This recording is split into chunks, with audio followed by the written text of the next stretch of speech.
Assalamualaikum warahmatullahi wabarakatuh.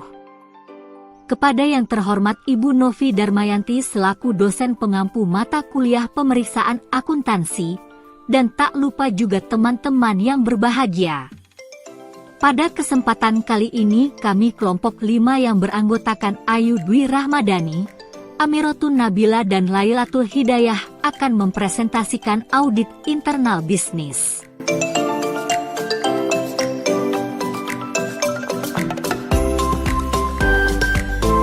Konsep audit internal.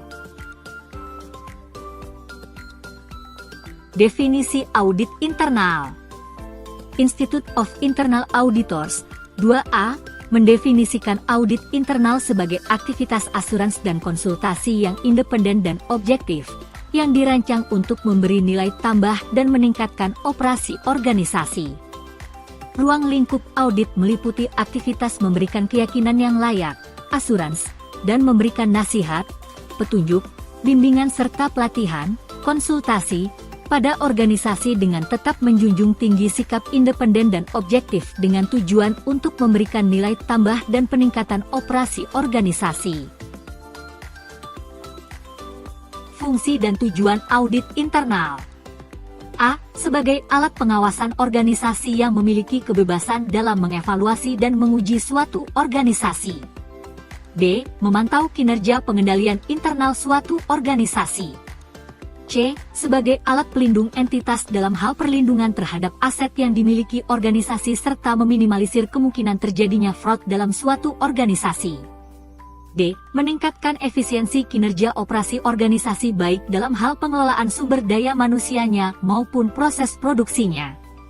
E. Meningkatkan keandalan dan integritas keuangan organisasi sehingga dapat terhindar dari masalah keuangan yang mungkin akan terjadi.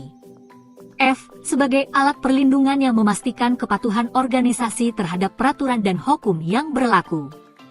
G. Sebagai alat monitoring berjalannya organisasi. Sedangkan tujuan keberadaan audit internal dalam suatu organisasi sebagai berikut. A. Memberikan jaminan kepastian pada pihak yang berkepentingan dengan organisasi seperti kepastian kerjasama atau kepastian prosedur standar operasional. B. Mengendalikan manajemen agar menjalankan operasinya secara efektif dan efisien.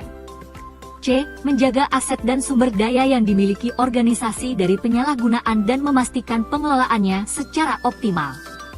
D. Sarana introspeksi manajemen dalam hal perbaikan sistem operasi yang lebih efektif dan efisien. E. Menilai kinerja organisasi. F. Mengawasi proses pengolahan data organisasi agar lebih valid dan dapat dipertanggungjawabkan. Tugas dan peran audit internal. Guna mendukung dalam proses pencapaian tujuan organisasi, maka audit internal memiliki beberapa tugas diantaranya adalah A. Mengkaji, menilai dan mengembangkan sistem pengendalian dalam organisasi. B. Memastikan kebijakan, rencana dan prosedur yang ditetapkan organisasi telah terpenuhi. C. Memastikan keberadaan aset organisasi benar-benar terlindungi dari berbagai macam fraud dan dapat dipertanggungjawabkan. D. Memastikan organisasi, kevalidan pengelolaan data. E. Memberikan penilaian terhadap kualitas kinerja unsur-unsur organisasi. F. Memberikan saran perbaikan guna meningkatkan efektivitas dan efisiensi organisasi. Adapun peran audit internal antara lain adalah sebagai berikut. A. Melakukan organisasi pengawasan terhadap aktivitas. B. Mengidentifikasi dan melakukan mitigasi terhadap risiko yang mungkin timbul. C. Memberikan bantuan dan dukungan terkait pelaksanaan teknis. D. Melakukan laporan validasi pada manajemen. E. Memberikan bantuan dalam proses pengambilan keputusan oleh manajemen. F. Melakukan forecasting organisasi di masa yang akan datang. G. Memberikan bantuan pada manajemen dalam menjalankan organisasi.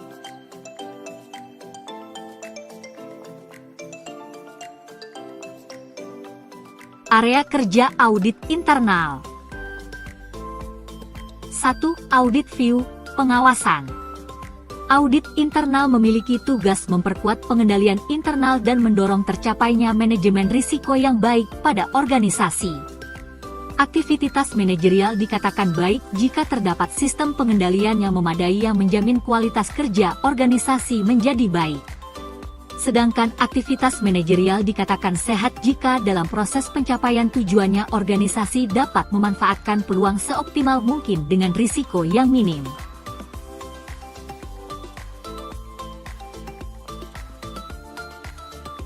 Dua, compliance audit, audit kepatuhan. Audit ini bertujuan untuk menggambarkan efektivitas pelaksanaan proses bisnis yang berlaku dalam aktivitas organisasi. Audit kepatuhan mengevaluasi sistem kerja dengan memastikan apakah terdapat standar, panduan kerja dan acuan pengukuran kinerja yang memadai, apakah sistem mudah diakses dan terdapat sosialisasi yang memadai terkait penerapannya, apakah tersedia mekanisme feedback guna mengurangi terjadinya kesenjangan informasi antara pelaksana dan pengembang sistem, serta apakah beragam persyaratan, kendala dan kebutuhan penting telah terakomodir. Hasil akhir audit kepatuhan adalah pernyataan rekomendasi terkait implementasi dan perbaikan sistem. 3. Substantif audit, audit kepatutan. Audit ini bertujuan untuk menggambarkan tingkat kevalidan dan jumlah kandungan risiko suatu objek pemeriksaan. Lingkup audit kepatutan terbilang lebih luas. Audit ini bekerja berdasarkan serangkaian kombinasi dari pemeriksaan bukti, pengujian, analisis, dan peramalan objek pemeriksaan sesuai dengan tujuan audit dan kriteria yang telah ditetapkan. 4. Financial audit atau audit keuangan. Tujuan mendasar dari audit ini adalah 1. Menjamin manajemen keuangan telah dilaksanakan sesuai sistem pengendalian internal perusahaan ataupun kaidah manajemen risiko yang sehat. 2. Menjamin penyajian laporan keuangan telah benar sesuai standar akuntansi keuangan yang berlaku umum. 5. Operational audit, audit operasi.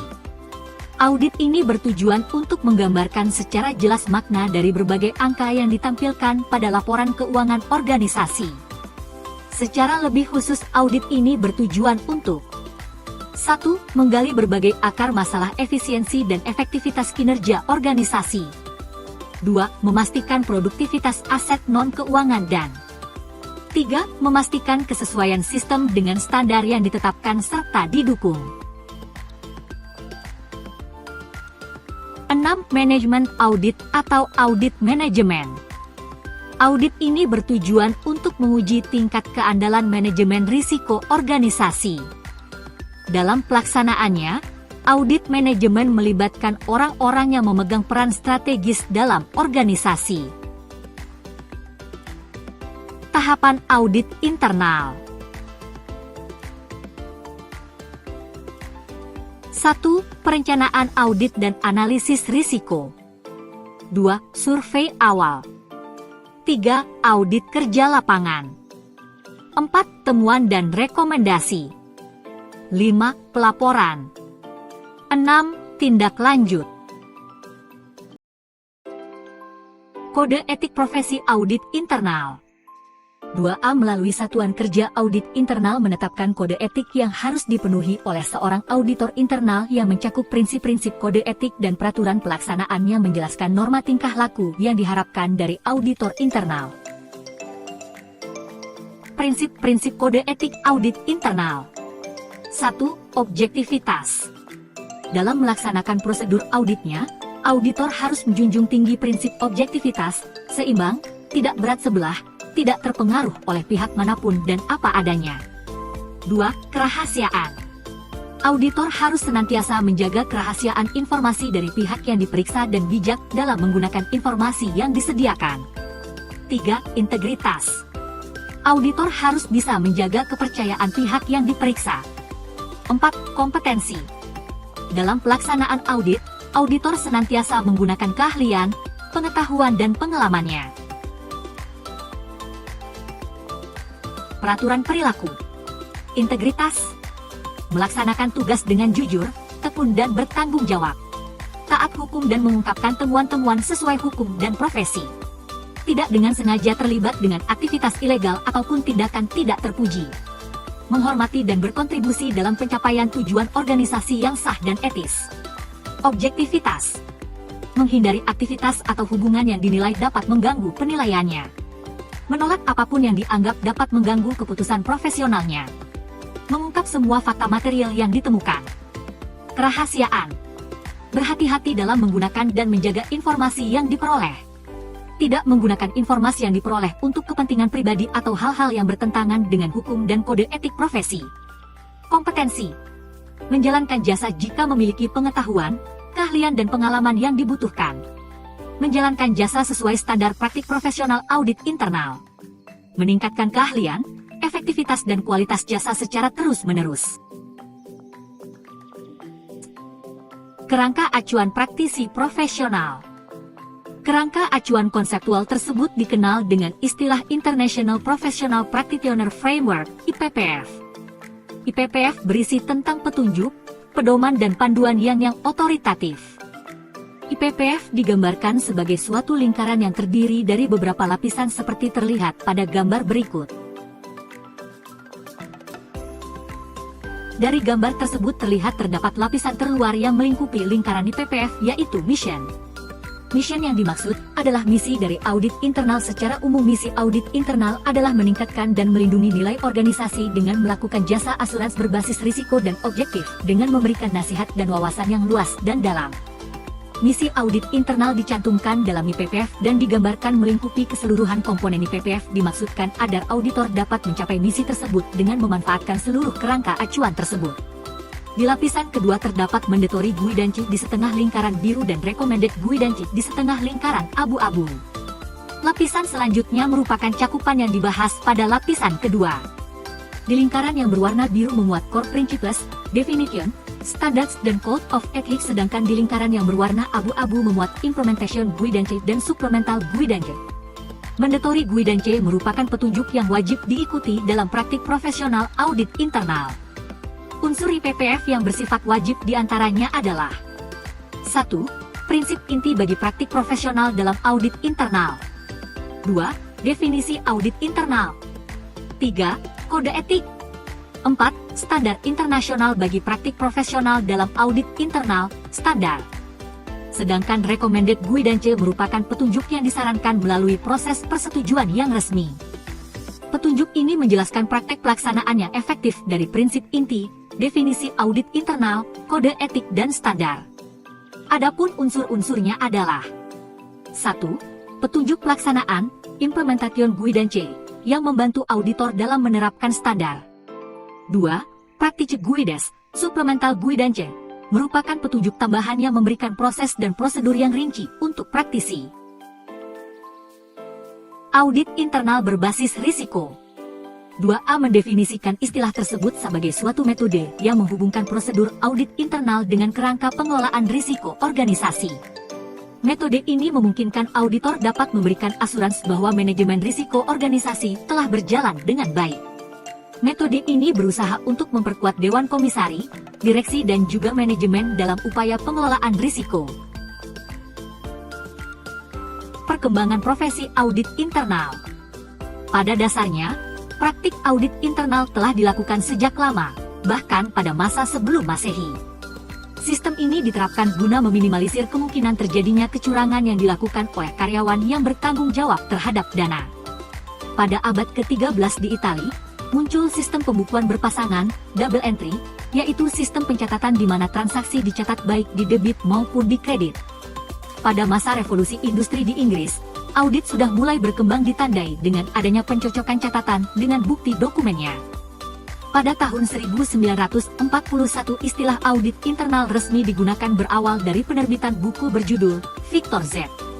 Pada tahun 1987, Komisi Pengawas yang dikelola oleh 2A, American Institute of Certified Public Accountants, AICPA, American Accounting Association, AAA, Institute Management Accountant, IMA, dan Financial Executive International, FEI, membentuk Committee of Sponsoring Organizations, COSO. Terima kasih.